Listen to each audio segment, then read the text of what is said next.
Second, ठीक है। Good evening third year. कल आप लोगों को कुछ टर्म्स बताए गए थे बायोस्टैटिस्टिक्स के, है ना? तो आप लोगों को थोड़ा बहुत पता भी है अब। अरे यार एक सेकेंड, पॉज करो। आप लोगों को टेबल फॉर्मेशन बताया गया था, ठीक है? और आप लोगों के लिए कुछ होमवर्क भी दिया गया था। तो होमवर्क आप लोगों ने किया है कि नहीं किया है भाई? एक काम करते हैं,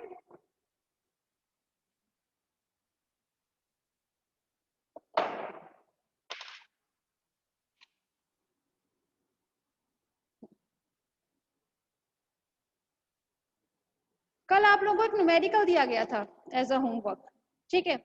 और कहा गया था जरा इसमें वैल्यूज देख लीजिएगा किस तरीके से रखेंगे आप, ठीक? तो जरा आज इसका सॉल्यूशन देख लेते हैं। क्लास इंटरवल, भाई क्लास इंटरवल किस में पाया जाता है? कंटिन्यूस सीरीज में पाया जाता है, ठीक है? तो हम किसकी टेबल बना रहे हैं? कंटिन्यूस सीरीज की बना रहे हैं। टेबल बनाने के लिए हमें किसकी जरूरत पड़ती है? टैली मार्क्स की जरूरत पड़ती है, ठीक है? अब ये टैली मार्क्स को हम किस में कन्वर्ट कर देते हैं? हम फ्रीक्वेंसी में कन्वर्ट कर देते हैं। फ्रीक्वेंसी को हम स्मॉल f से रिप्रेजेंट करते हैं।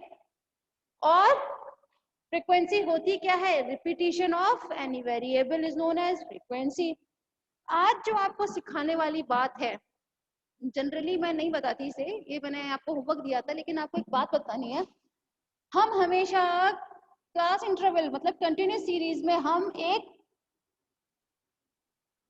क्यूमुलेटिव फ्रीक्वेंसी निकालते हैं,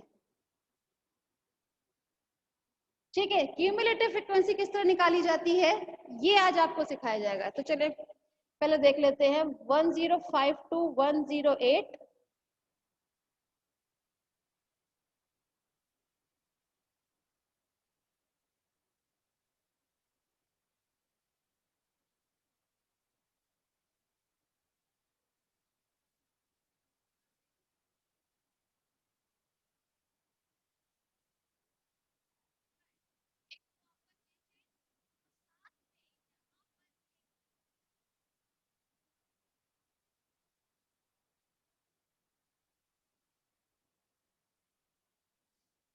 ठीक है, आप लोगों को कल बताया था क्लास इंटरवल जो था वो हमारा कितना निकल कर आया था? क्लास इंटरवल हमारा 3 निकल कर आया था, ठीक है? तो आपके इजी वे में बनाने के लिए मैंने ये नंबर अलग अलग लिए हैं, ठीक है?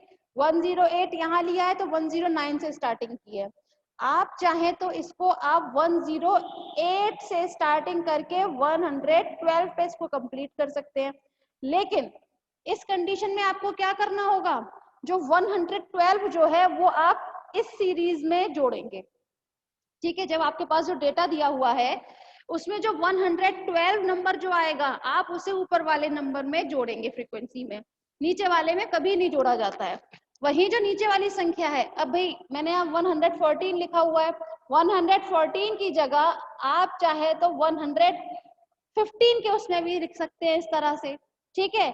लेकिन उसमें आप एक ही जगह जोड़ेंगे भाई, जो भी वेरिएबल है आपका, चाहे तो यहाँ चाहे यहाँ, तो हम यहाँ जोड़ते हैं। खैर ये बात अलग है, लेकिन आप ही के इजी वे में बताने के लिए इसको थोड़ा सा मैंने चेंज कर दिया था यहाँ से। 109 से 111, 112 से 114, ठीक है? अब आप देखिए क्लास इंटरवल 3 के हो रहे हैं, इसमें क्लास इंटरवल 3 के हो रहे हैं। तो इसमें जो टेली बार्स हैं वो हम लगाएंगे, जैसे आपने कल नोटिस किया होगा तो 105 से 8 में हो रहे हैं कितने? 12। तो हम 12 कैसे लिखेंगे? 1 2 3 4 5 6 7 8 9 10 11 12, ठीक है? टेली मार्क्स ऐसे लिखते हैं, इसका मतलब है ये 12। 109 से आपके डेटा में जो नंबर है 109 से 111 के बीच में वो थे 15, तो कैसे लिखेंगे 15? 1 2 3 4 5 6 7 8 9 10 11 12 13 14 15, ठीक है?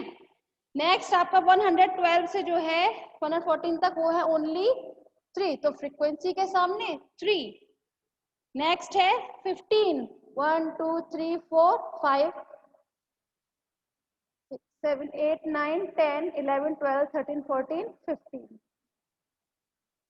ठीक है, अब 118 से जो है वो है 29, तो इसे किस तरह से लिखते हैं? 1 2 3 4 5 6 7 8 9 10 11 12 13 14 15।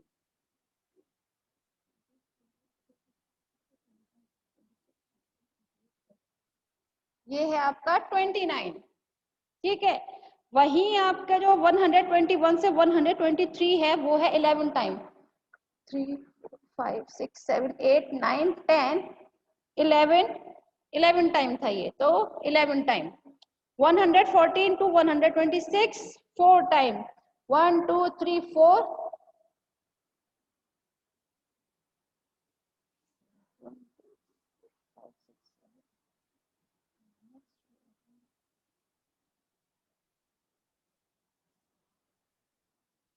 हाँ भाई क्लास, तो ये तो आप लोगों को कल बता दिया गया था यहाँ तक तो, कि आपके पास जो डेटा था उसमें कितने नंबर थे, उसमें नंबर दिए गए थे पूरे 100 नंबर थे वेरिएबल्स के। ठीक है, अब डेटा में 100 वेरिएबल थे, उसमें क्लास इंटरवल कितने का निकला था? 3 का निकला था, तो हमने क्लास इंटरवल ये इस तरह से बना लिया इसका। ठीक है, उसके बाद हमने अपने डेटा में देखा कि भाई 105 से 108 कितनी बार रिपीटेशन में आ रहे हैं ये नंबर्स, तो ये 12 टाइम था। वही 109 टू 111 15 टाइम रिपीटेशन हो रहा था ये। तो यहाँ तक तो आपको समझ में आया था फ्रीक्वेंसी, टैली मार्क्स भी आप लोगों को कल बता दिया गया था, क्लियर था वो। ठीक है, आज का जो टॉपिक है मेन वो है आपका क्यूमुलेटिव फ्रीक्वेंसी। ठीक है, क्यूमुलेटिव फ्रीक्वेंसी हम कैसे निकालते हैं वो जरा ध्यान दीजिएगा। क्यूमुलेटिव फ्रीक्वेंसी के लिए हम सबसे पहले जो पहला नंबर होता है उसे हम लोग एज इट इज लिख देते हैं, जैसे ये 12।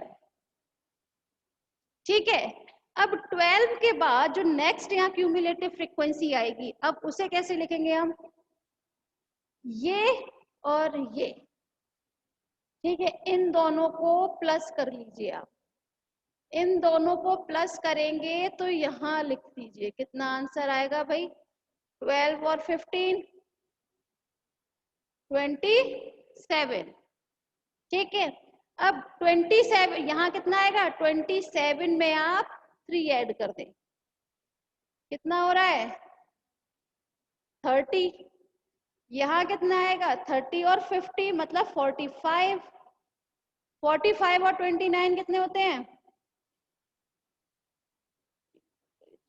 74। 74 और 11 9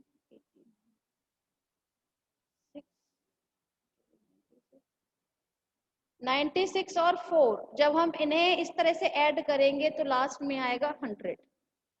ठीक है, अपनी बात को फिर से एक बार रिपीट कर देते हैं भाई कि क्यूमुलेटिव फ्रीक्वेंसी हम किस तरह निकालते हैं। तो क्यूमुलेटिव फ्रीक्वेंसी के लिए आपके पास जितनी भी फ्रीक्वेंसी दी हुई है, जितनी भी आपके पास फ्रीक्वेंसी दी हुई है, उसका फर्स्ट फ्रीक्वेंसी तो एज इट इज आ जाती है, उसमें कहीं कोई चेंजेस नहीं करने पड़ते। लेकिन जो हम सेकेंड टाइम क्यूमुलेटिव फ्रीक्वेंसी लिखेंगे तो फर्स्ट क्यूमुलेटिव फ्रीक्वेंसी और जो आपकी सेकेंड टाइम की जो फ्रीक्वेंसी है, इन दोनों को हम ऐड करके यहाँ लिख देते, फिर हम इसे और इसे ऐड करेंगे तो यहाँ 30 15 को प्लस किया तो 45, 45 को 29 को प्लस किया तो 74, 74 और 11 85, 85 और 4 89, 89 7 96, 96 एंड 4 100। अच्छा, यहाँ और एक बात देखने के लिए है, क्यूमुलेटिव फ्रीक्वेंसी का जो सबसे लास्ट का नंबर जो होता है, जो आपने सबसे लास्ट में ऐड किया था, ठीक है, ये नंबर जो है आपका, वो नंबर आपके टोटल नंबर से मैच करना चाहिए। किससे मैच करना चाहिए? टोटल नंबर से आपके से मैच करना चाहिए भाई। सपोज कीजिए अगर मैंने यहाँ पर 100 ना लिखकर यहाँ लिख दिया होता 96, ये वाला संख्या, ठीक है, तो आपका ये पूरी टेबल गलत हो जाती, आपने जो बनाई है पूरी टेबल गलत हो जाती। इसका मतलब है अगर आपका क्यूमुलेटिव फ्रीक्वेंसी में वही नंबर नहीं आया जितना आपके डेटा में दिया हुआ है, तो आप क्या करेंगे? आपको अपनी एक बार टेबल फिर से रीचेक करनी पड़ेगी। ठीक है, अब रीचेक जो है या तो आप स्टार्टिंग से करें, या फिर आप स्टार्टिंग से ही जब आप कर रहे हैं ना न्यूमेरिकल, तब आप उसको थोड़ा बहुत केयरफुली करेंगे तो ऐसी गलती होती नहीं है जनरली। बस क्यूमुलेटिव फ्रीक्वेंसी में अगर लास्ट का नंबर आपके दिए हुए डेटा से मैच कर जाए, इट्स मीन आपने जो टेबल बनाई है परफेक्ट बनाई है। ठीक है। अच्छा, एक बात और यहाँ जानने वाली क्या है, सपोज कीजिए आपके पास इतना टाइम था ही नहीं, भाई कल हमारे पास 100 नंबर थे, कैसे आप करेंगे 100 नंबर, फिर पहले आपने सी निकाला मतलब स्टर्स फॉर्मूले से, उसके बाद फिर आपने क्या किया था, उसको क्लास इंटरवल में कन्वर्ट किया उसे, इतना टाइम तो था नहीं कि भाई इतना बना लें। तो आप क्या करते हैं, आप उसको इजी वे में बनाने के लिए स्टेट्स फॉर्मूला जरूर लिख कर आना, अगर ये थ्योरी में आता है तो। थ्योरी में आता है तो, डायरेक्ट आता है ना तो आप इसको डायरेक्ट लिख कर आना। क्लास इंटरवल कैसे, 105 से 115 तक, डायरेक्ट 10 10 का आप ले लीजिएगा और बना दीजिएगा। ठीक है, 130 तक बन जाएगा इजीली। ठीक है, उसके बाद टैली मार्क्स,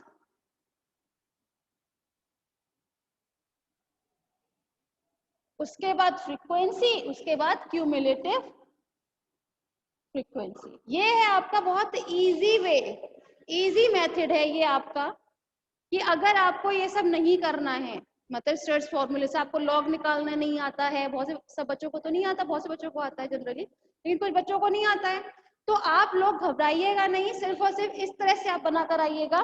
एग्जामिनर कभी भी आपको पूरा कसम जीरो नहीं देगा, वो कुछ ना कुछ तो नंबर जरूर देगा भाई, क्योंकि टैली मार्क्स बच्चे नहीं जानते हैं जनरली, आपके टेबल के मार्क्स होते हैं। पता है बायोस्टेट्स में इसकी अच्छी बात क्या होती है बायोस्टेट्स की, कि ये हमेशा इसमें स्टेप टू स्टेप के मार्क्स होते हैं।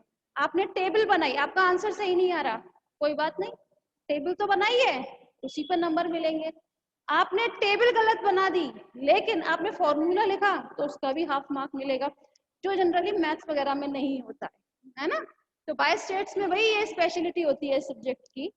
तो क्लास आई थिंक आपको ये समझ में आ गया होगा कि टेबल फॉर्मेशन जो कल आपको बताया गया था, भाई टेबल बनवाई थी कल, एक तो डिस्क्रीट सीरीज में बनवा दी थी और एक आज किसकी बना दी है, ये कंटिन्यूस सीरीज की बना दी है।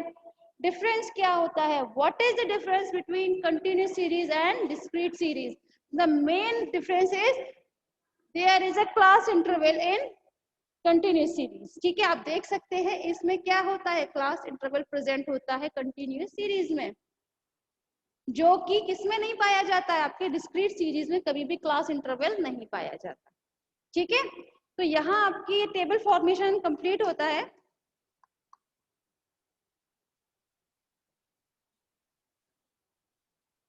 अब नेक्स्ट चैप्टर जो है आपका वो है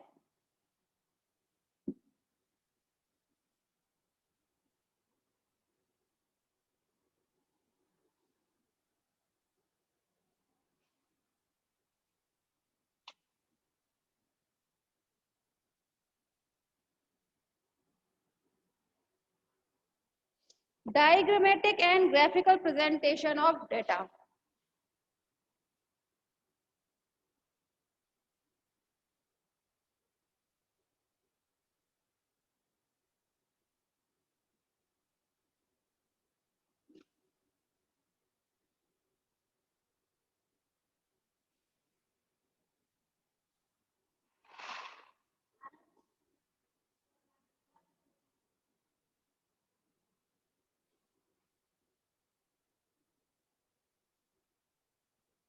ठीक है, तो यहाँ आपके पास जो भी डेटा है, सपोज कीजिए आपके पास जितना भी डेटा दिया हुआ है, आपको उसको रिप्रेजेंट करना है किसमें, या तो डायग्राम के थ्रू डायग्रामेटिक वे में, या फिर ग्राफ्स के थ्रू ग्राफिकल प्रेजेंटेशन में। ठीक है, तो आपके पास दो तरीके हैं अपने उस डेटा को रिप्रेजेंट करने के लिए, या तो डायग्राम के थ्रू कीजिए, अदरवाइज आप ग्राफ्स के थ्रू कीजिए। तो हम इसको नंबर बाय नंबर स्टडी करते हैं। यहाँ फर्स्ट जो है वो है डायग्राम्स के थ्रू करते हैं हम इसे। ठीक है,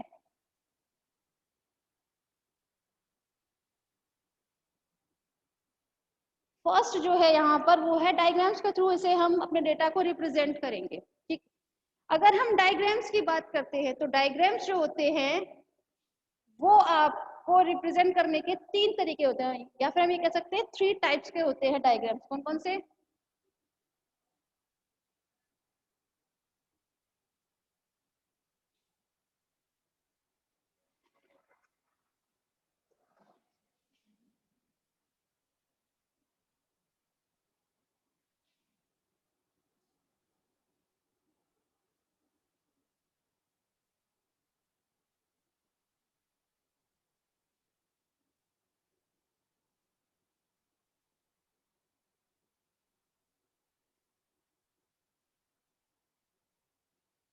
ठीक है, यहाँ डायग्राम्स जो है उसे हमें अगर स्टडी करना है तो यहाँ 3 टाइप्स के उसमें करना है, 1 dimensional, 2 dimensional and 3 dimensional.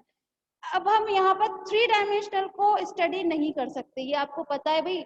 3 dimensional के लिए इसके 3 डायमेंशन होना जरूरी है ना, एक इस टाइप से एक बाहर की तरफ, वो तो हम शो नहीं कर सकते इसमें। तो इसीलिए 3 डायमेंशनल यहाँ पे डायग्राम नहीं बन सकता, वो स्टडी नहीं कर सकते, ये आपके सिलेबस में भी नहीं है। इसलिए तो मेनली हमें जो स्टडी करनी है वो स्टडी करनी है 1 डायमेंशनल में एंड 2 डायमेंशनल में। नंबर बाय नंबर की हम स्टडी करते हैं।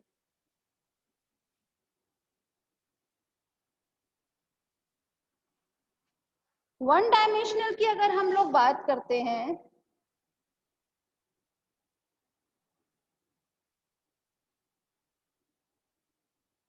वन डायमेंशनल की बात करते हैं तो वन डायमेंशनल डायग्राम्स जो है वो 2 टाइप्स के होते हैं।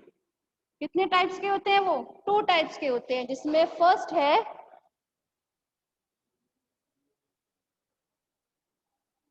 लाइन डायग्राम,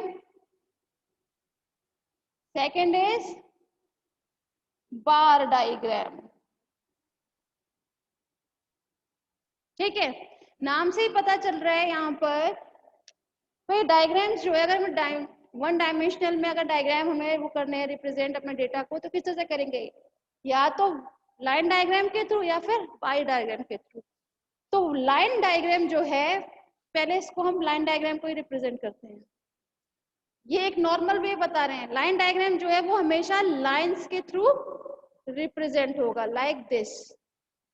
आपके पास जो भी डेटा है उसके अकॉर्डिंग आप लाइंस के थ्रू इसे रिप्रेजेंट करेंगे। ठीक है, ये लाइंस देख रहे हैं, ये होती है आपकी एक्स एक्सिस, ये होती है आपकी वाई एक्सिस।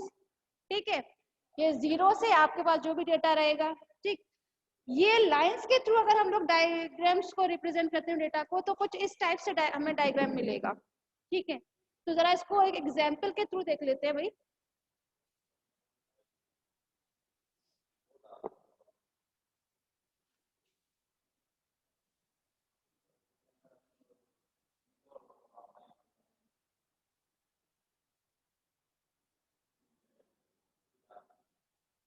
लाइन डायग्राम, ठीक है, हमारे पास कुछ एग्जाम्पल है, जैसे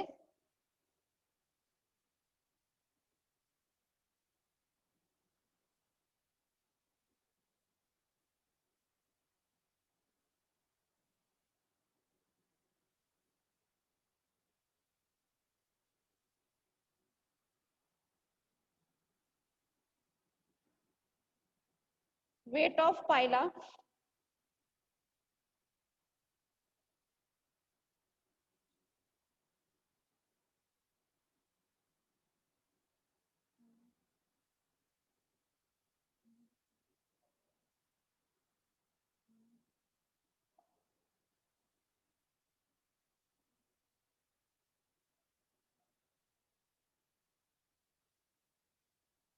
हाँ भाई, second year, sorry third year.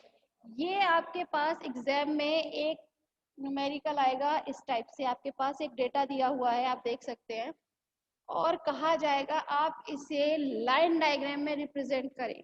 आपके पास डेटा है, कितने हैं यहाँ पर? 10 पाइला का हमारे पास वेट दिया हुआ है। ठीक है, अब हमें क्या करना है, इनका इन्हें हमें अपने लाइन डायग्राम के थ्रू रिप्रेजेंट करना है। तो आप लोगों ने 4th 5th क्लास से सिखाया जाता है, जो वही चीज यहाँ पे एक बार रिपीट हो रही है, जरा ध्यान दीजिएगा। किसी को कोई परेशानी हो तो आप पूछ सकते हैं। तो जो नंबर ऑफ पाइला है वो हम यहाँ रिप्रेजेंट कर लेते हैं। 1, कितने हैं भाई? वो 10 दिए हुए हैं ना पाइला, 7, 8,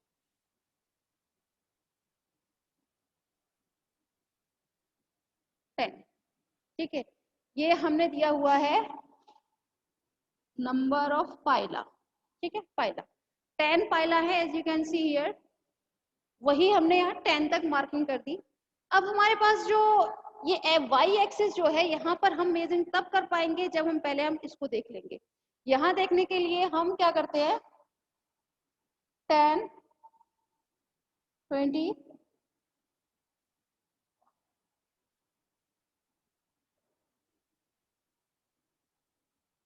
60, ठीक है। आपने ये देखा यहाँ पर वाई एक्सिस पर हमने जो ये नंबरिंग की हुई है वो 10-10 के बेसिस पे कर दी है। आप लोगों के पास पता होगा कि जो ग्राफ्स जो है, ठीक है, ग्राफ्स में क्या बने होते हैं, इस टाइप से कॉलम्स रहते हैं, ठीक है। उसमें कितनी लाइंस होती हैं, वर्टिकल लाइंस होती हैं 10 और हॉरिजॉन्टल भी उसमें 10 लाइंस होती हैं। तो आपने अब तक देख ही लिया होगा भाई, फोर्थ क्लास से सिखाया जाता है ग्राफ्स तो आपको उसमें अगर आप बनाते हैं डायग्राम तो बहुत इजीली बन जाएगा, ठीक है। अब यहाँ पर मैंने एक्चुअली बनाया क्यों है ये, क्योंकि यहाँ पर बहुत माइनर डिफरेंस दिया हुआ है। देखिए 42, 43, 43, 45 है ना। सपोज कीजिए अगर मैं इसको 30, 20, 10, 50, 60 इस वे में देती तो बहुत इजीली एक लाइन डायग्राम मिलता आपको। लेकिन यहाँ पे जो आपके पास डेटा है वो बहुत कम डिफरेंसेस में है, तो आप उससे कैसे बनाएंगे। जो फर्स्ट आपका पाइला है उसका वेट कितना है, 42, तो 42 समथिंग इस टाइप से। Second number of Pila, the weight of second Pila is 43।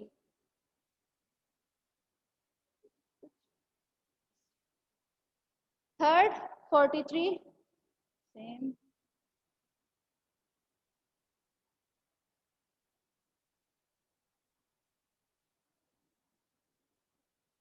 Fourth 45,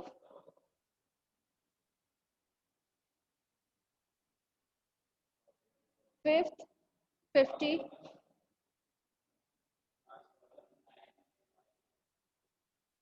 six 57,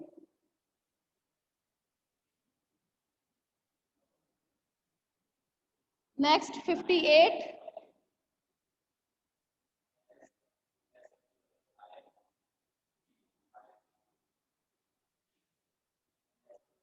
sixty, 63,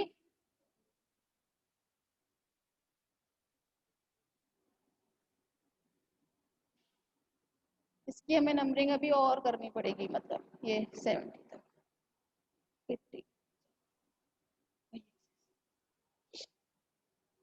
63 and 64।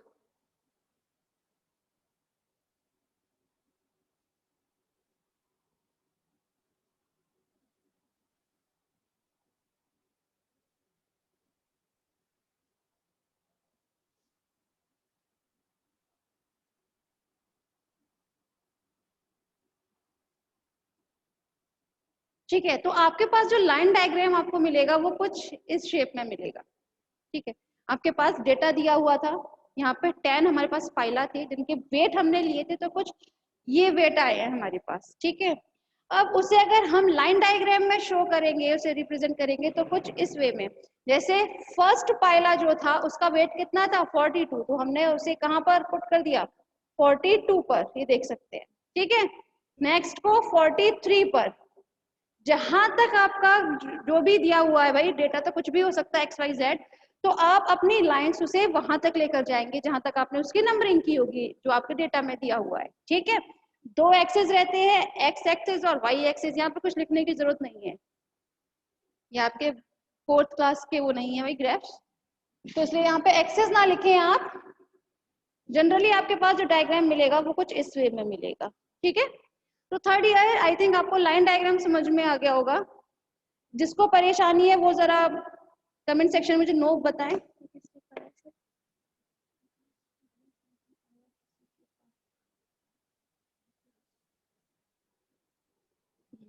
अच्छा, क्या नाम है, रिंकल। रिंकल अभी स्टार्ट हुई है थोड़ी देर पहले ही। एक काम कीजिएगा, आपने कल क्लास ली होगी तो मैंने आपको उसमें कुछ होमवर्क दिया था, याद है, कंटिन्यूस सीरीज बनाने के लिए, तो क्लास इंटरवल वगैरह बताया था मैंने। तो बस आज वही आपका एक बार बताया गया है कि किस तरीके से बनाया जाता है। क्यूमुलेट अच्छा है, ये बताए क्लास क्यूमुलेटिव फ्रीक्वेंसी आप सभी ने देखी? क्यूमुलेटिव फ्रीक्वेंसी किस तरह से निकाली थी मैंने? नहीं देखी तो अगर रिपीट कर देते हैं, क्योंकि किसी के पास आया नहीं है।